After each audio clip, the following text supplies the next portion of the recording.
Okay, so welcome back for this now just a few problems on chapter 2. So it says here you got two people, one of them is named Fred. Fred is driving his car at a steady speed of 20 meters per second, meaning Fred's speed does not change, just goes at 20 meters per second. When he passes Betty, and Betty is at rest in her car, so the instant he passes her, Betty instantly begins to accelerate at 5 meters per second squared. And the question is, how far does Betty have to drive to overtake Fred? So let's draw something here, solution. So you ask, how many objects are moving? Well, there are two. Here is Fred. I'll draw Fred in green. Moving at v Fred equals to 20 meters per second. And then here is Betty. Let's give her blue.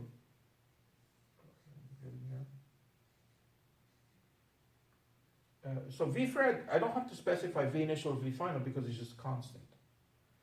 For Betty, v initial for Betty, let me put v Betty initial, put initial here, is equal to 0. She's not moving. Maybe I shouldn't put an arrow at all. So this is the instant he passes her. And this is x for Betty initial is equal to x for Fred initial, and both are 0. Let's call this as the starting point. They say, how far does Betty have to drive to outtake Fred? So a little bit later, Fred keeps going at 20 meters per second, but Betty moves faster because is moving faster and faster. So Betty is moving at 5 meters per second squared. So in 1 second, her speed would be 5. In 2 seconds, her speed will be 10. In 3 seconds, her speed will be 15. In 4 seconds, her speed would be 20. In 5 seconds, her speed would be 25. So it's just getting faster and faster. So eventually, she would overtake him. So here's Fred a little bit later.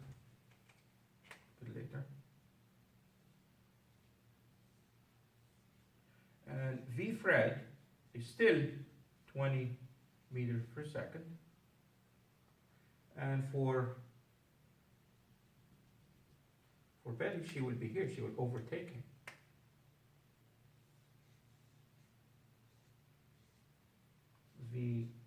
For Betty, the final velocity. I don't know what her velocity is later. Let me just put v Betty. I don't know what it is. But I know that x for Betty will equal to x for Fred. Both of them will be at the same position at some point. But then she will quickly pass him, right? He's going, she's going, and she will just pass him and go. But at what point will they meet? Well, let's write down, I will write down the equations that we know. Here they are. Let me just write them down here. We know that x is equal to x initial plus v initial times the time plus 1/2 of the acceleration times the time squared. And v equals to v initial plus the acceleration times the time.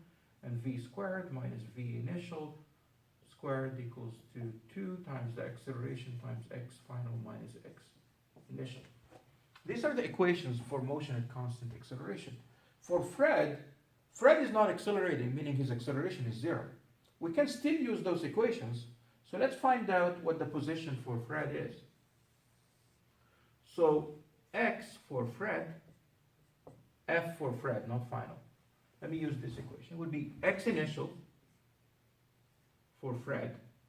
Let me put x Fred initial plus v initial for Fred times the time plus 1/2 of the acceleration for Fred times the time squared.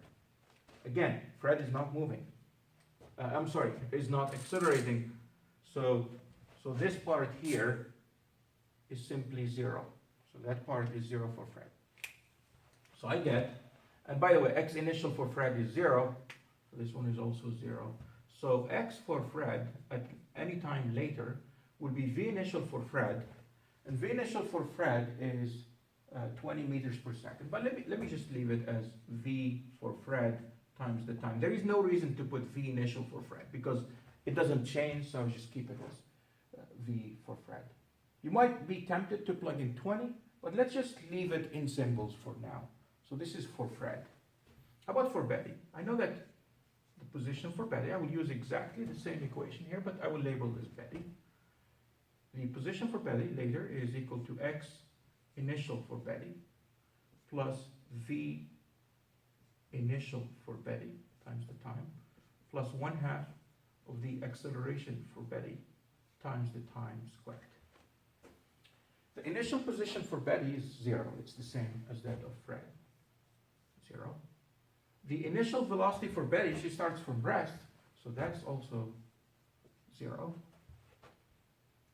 And so I get X for Betty is equal to 1/2 of the acceleration of Betty times the time squared. What do I do with this? Well, I have two equations. I know when Betty catches up with Freddie, they will have the same position. So I will set X Betty equal to XF, X Fred. So we'll set XF equals to XB. XF equals to XB. But what is XF? XF is VFT times the time. And X for Betty, it's 1/2 the acceleration of Betty. 1/2 A for Betty times the time squared. And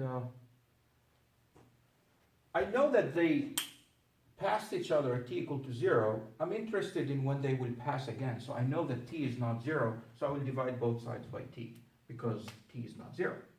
So divide both sides by t.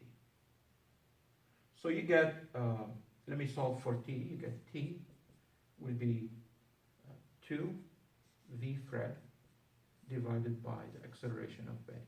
That's the time they will meet.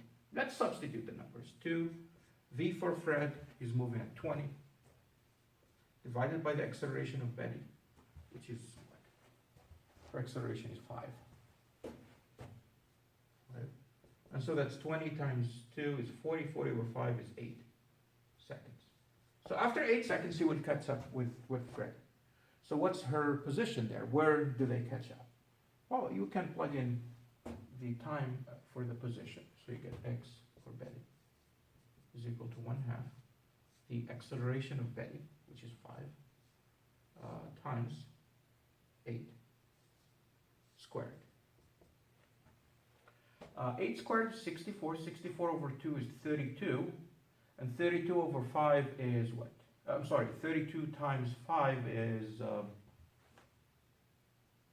160. 160 meters.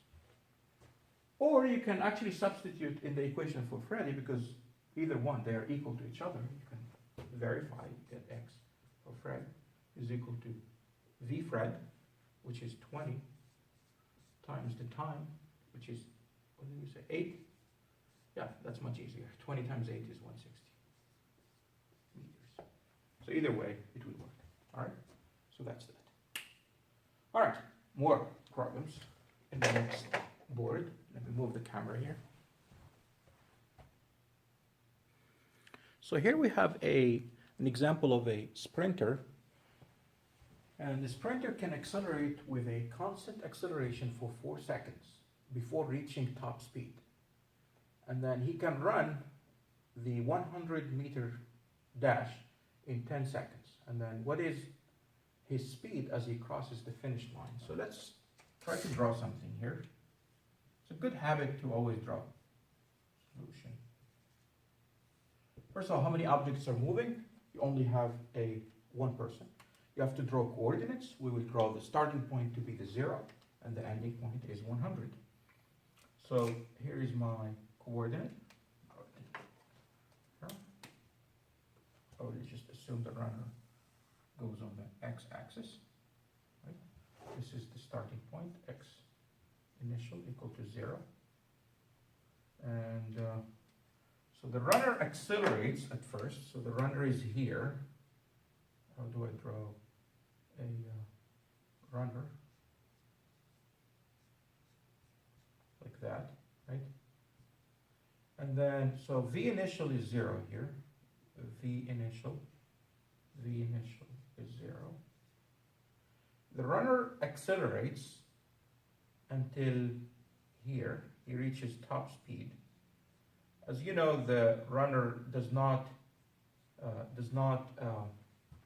accelerate forever, so the runner will reach some velocity here. This is, let me call it x1. We don't know what it is. He will reach a velocity v1. I don't know what it is. And then when he reaches that velocity, he will continue going through with that velocity until the finish line, to the finish line here. And so x2 is 100 meters, and v here, v2 is simply equal to v1 equal to, we don't know. Right? When you reach that top speed, you want to just keep going at that speed to cross the finish line. And so the question is, what is his speed as he crosses the finish line? Right? So first of all, when he goes from here to here, it's 4 seconds. From here to here, it's how many seconds? Well, let's see. He can accelerate for 4 seconds. Let me call it T1 here. T1 is 4 seconds. And then, from here to here, he finishes the entire race in 10 seconds. So the time from here to here is 4, and then so the rest will be 6 seconds. So T2 is 6 seconds. Okay, we would like to know what V final is. So we have, I don't know what the acceleration is, and I don't know what V final is, and so on. So I would write down an equation here for starting. I know that it would be one of those equations. I will start with this one since I know the time, and then I will use this one also.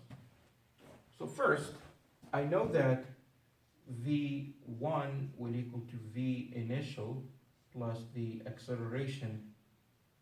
The acceleration here is A1. I don't know what it is either. I'll call it A1. A1, I don't know what it is. The acceleration here is 0. A2 is 0 because he keeps going at constant speed. So A1, which I don't know what it is, times the time T1, times the time T1. And so V initial is 0, and so acceleration 1 will equal to V1 over T1, and T1 is 4 seconds. Okay, I have a relationship between A1 and V1. Okay, and so what's the position here, x1? Well, x1 will equal to x initial plus V initial times the time plus 1/2 of the acceleration. It's A1 times the time T1 squared. The initial starting point is 0. This is also 0 because the initial velocity is 0. So it's just, x will just be 1/2 AT squared. But the acceleration itself is, because I want V1 eventually, so I need to eliminate the acceleration, and whenever I see an acceleration, I would write V1 over T, or V1 over T1.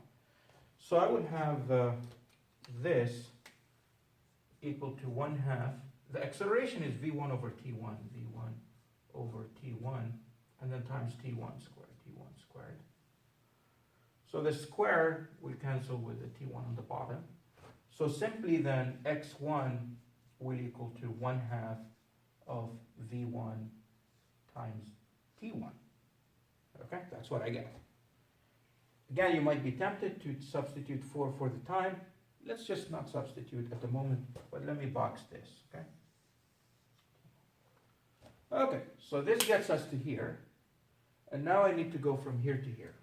To go from here to here, I will use again this equation here, but for this time interval, going from here to here. Now this is the initial, this is the final for this piece of the trip. For this piece of the trip, this was the initial, this was the final, and then for the next piece, this is the initial, this is the final. So I will write, for the next piece, it would be x2 equals to x1 plus the initial velocity will be v1 times the time, which is t2 for the next piece, it's t2, plus 1/2 of the acceleration for the next piece, which is a2, t2 squared. But for the next piece, the acceleration is 0, so I will write 0 here. This is 0, 0. So I have x2 will equal to x1, but what's x1? x1 is 1/2 v1 t1, 1/2 v1 t1 plus v1 t2, v1 t2. Let me factor the v1, so I have v1. So I have 1/2 of t1 plus t2, and therefore v1 will equal to x2 over 1/2 of t1 plus t2.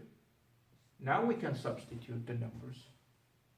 We got an expression now. So x2, well, final position is 100. 100 divided by half of t1. T1 is 4, so half of t1 is 2. Right? So let me write it. 1/2 of 4 plus t2. T2 is 6. So we get 100 over what? 6 plus 2 is 8. And so that's what? 50 over 4, 25 over 2, 12.5. 12.5 meters per second. Meters per second. Okay? And we will go to the next problem now. Okay. So, we'll get to the next problem. We'll write it down in a moment. So we have this problem here. I need to draw something in a moment. It says two masses are shown in the figure. You might say, where is the figure? Well, here's the figure. Here are the two masses. They're connected by a rod. The rod is of length L. So the masses, here they are. There is mass 1. Or, I'm sorry, mass, yeah, this is mass 1. This is 1. And here is 2. This is 2. Okay. So they're connected by a rod here. And you may imagine if you just leave them, they will just fall. They will just fall off. What we're going to do is, what they did was, they made wires that look like this. Let me draw the wires in green.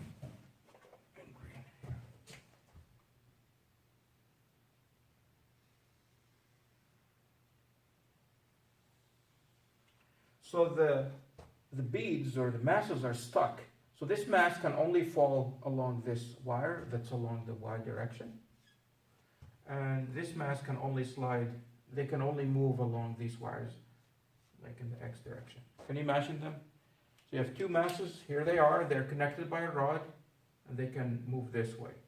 This one can only slide this way. If this one slides this way, this one has to move up, because the length between them is constant. This is length L.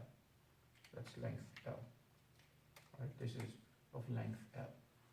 And the question is, or they say, prove that the velocity of this bead is related to the velocity of this bead by the following formula, and theta is this. This is the angle theta. Is equal to negative v1y tangent theta.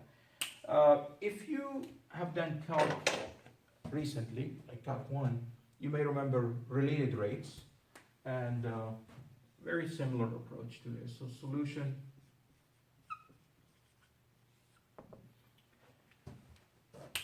So first, the distance from here to here is x, and the distance from here to here is y, and I know x squared plus y squared is equal to the hypotenuse, which is a constant number. So let me write it.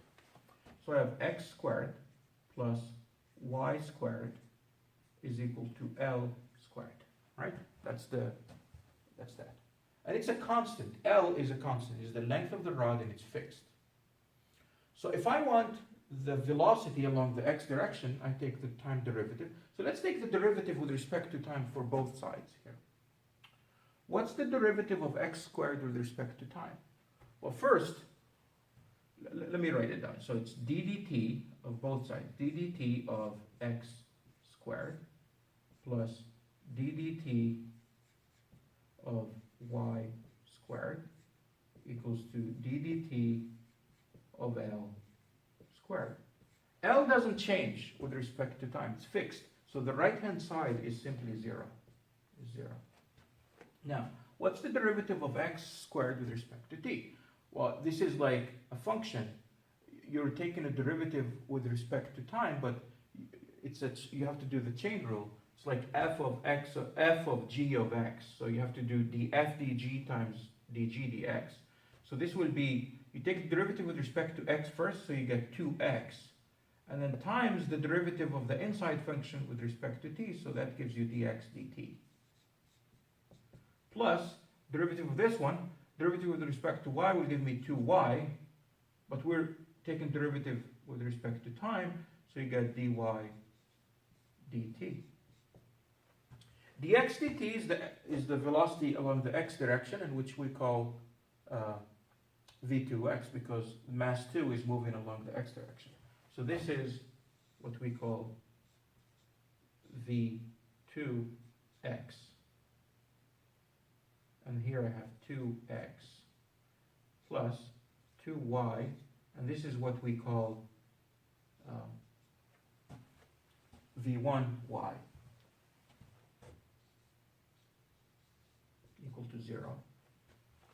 I divide both sides by 2, so the 2 goes away.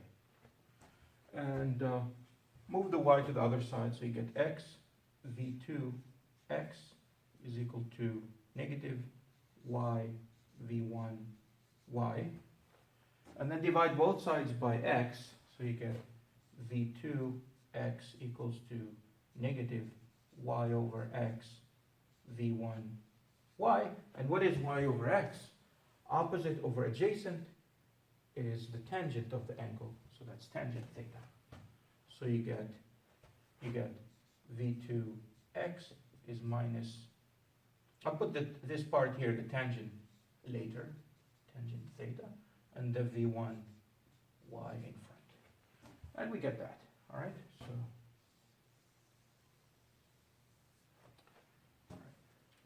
So as a suggestion or a thing for doing the problems in these chapters, you have to first basically watch my lectures or attend lecture if you're attending the lecture, and then do all the read the chapter, and then do all the exercises. Try to follow the example problems in the book. Once you have done the example problems, you have watched the lecture and how I do them, you can pause at any time and attempt it on your own, and then see if you get stuck. You can watch, and then later, before the test, when you forget, maybe just attempt these again. And that's probably the best way to study, in my opinion. You cannot learn physics passively. You have to do physics to learn physics. Okay, so that was that. And another thing is the book labels some problems calc, meaning calculus is needed for the problems. In my opinion, usually or many times, those problems are actually fairly easy. The reason they are given like 2 dots or 3 dots, the difficulty is because there is calculus in there. So many times the ones that don't require calculus are actually harder. Many times. Not always, but often enough. Okay. So we'll do our last problem here, and then we will move on to chapter 3. Actually, for the next problem, I'm going to use my computer. So I will pause this video, and then I will use and then I will start a new video for that problem, because I feel like I'm at 24 minutes, 6 minutes will not be enough.